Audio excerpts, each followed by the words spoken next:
It's like a big comeback, so to speak. I mean, after the pandemic and nothing happening, galleries being closed. Tell me about this. So we have this was supposed to be last September, and when the book was released, and it's just been kind of on hold until things eased up a little bit. So we're in Los Angeles. We're at the Fahey Klein Gallery on La Brea, and this is Greg Gorman's show. So the show, tell me, started when? A week ago. So which was the second week. It started on Thursday night, a week before last. And it will last until when? The 1st of May. Okay, so you got plenty of time to go, make an appointment, and come and see Greg's show. So, Greg, photographer, American, from Kansas City. Kansas City. Born in 1949, if you want the specifics. 71 years old. What got you into to become a photographer? Photographing a Jimi Hendrix concert back in the late 1968. I borrowed a friend's camera, right? And took some pictures, processed them in his basement turned dark room, and when I saw the image come up on the piece of white paper, I was hooked. So you started from the print to the digital, from print to digital. How different and how was it for you, and what did you feel about it? Well, it was a big change, you know, and it happened around the time of 9/11, so that's around the time that I started moving into the digital arena. And it was a big change. It was a whole learning curve, and took a while to adapt, but I realized that, like everything else, it's the evolution of photography had changed. Do you think we're missing something? Yes and no. I mean, I think that there's a certain element of digital that's quite beautiful, but in the same token, there's nothing more gorgeous than a silver print. These are digital prints, all from actually analog files. So I scanned all of these pictures, and I printed all the show myself. But there's only 2 pictures in the show that were shot non-analog, that were shot digitally. So everything you're seeing is pretty much analog photography. That's good, yeah. The Bowie picture is a very straight picture, actually. There's no manipulation, there's no Photoshop. It's I took dramatic pictures of David on the Blue Jean video in London, and processed the pictures, and the makeup artist, Phyllis Cohen, actually put the gel in his hair and painted the shadows on his face. That's shot in actually flat light. I love it. It's very, very strong. It's I don't know how to look on the digital there, but when you look at it in person, it's really, really strong. Yeah. This Billy Idol. That's I love a picture I took during a shoot we did. I thought it was kind of fun. You've done a lot of Billy Idol. Billy and I shot a lot together. Yeah. Woman. That's just a portrait I took of Chris Rock when he was hosting the Academy Awards, and that was for a photograph for the LA Times magazine. And then, so all of these come from an era from when to when? From the dark ages up until about probably, I don't know, digital I started in 2010, so most of these were taken prior to 2010 probably. Now, these pictures are limited edition. Yes. Are they in different format or different size, or it's... Yes, they're in several different sizes. I think the smallest being 17 by 22, 16 by 20, basically up to 40 by 50. And your limited edition is of... the smaller ones are generally 25 and the larger ones 10. Okay. Raquel Welch, and that was actually shot on a polo pan. That was a long time ago, yeah, in my studio. So a photo shoot like this for you takes how long? I mean, how does it work? It depends. With Raquel, 4 or 5 hours in hair and makeup, and then however long the shoot lasts. Right. Yeah.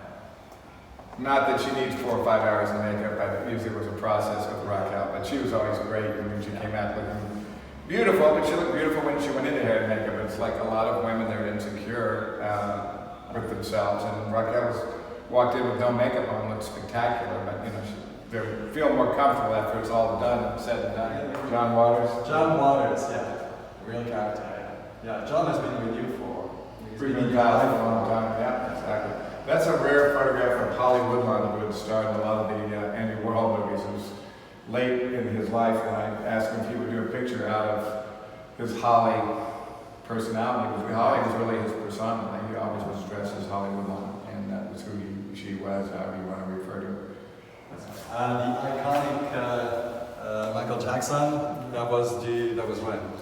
That was probably late 80s.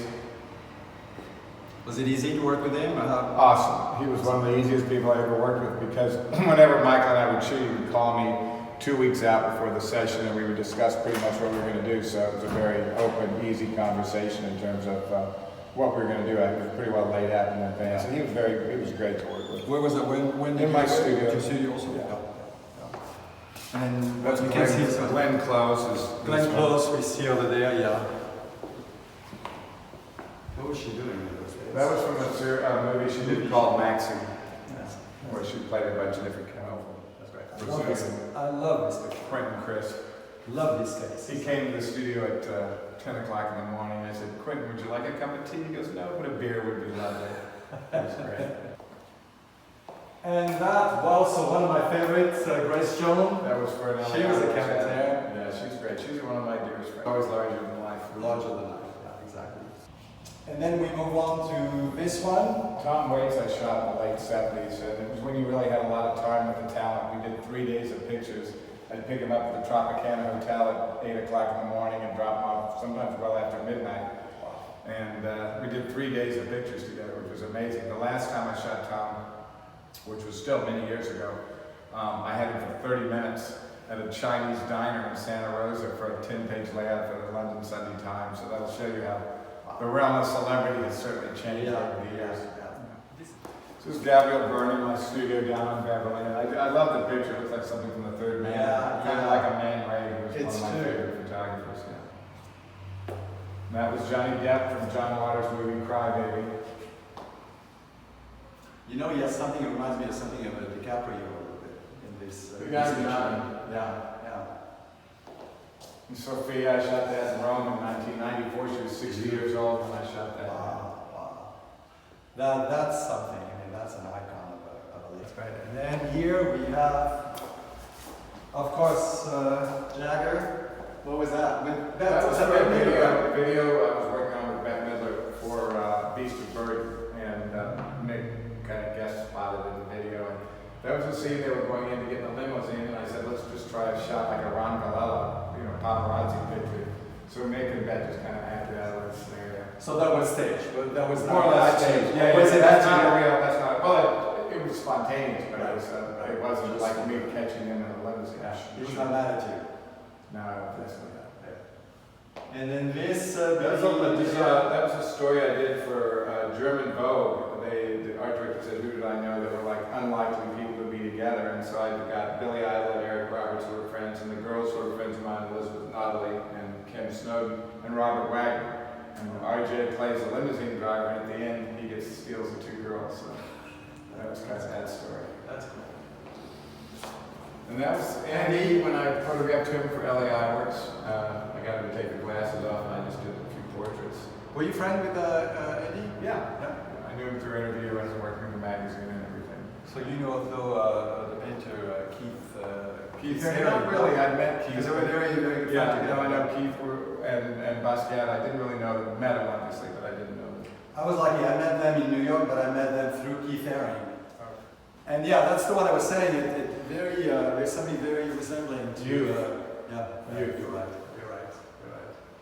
So, Greg, I thank you for your time. I think it's a great show. I mean, if you haven't seen it, make an appointment.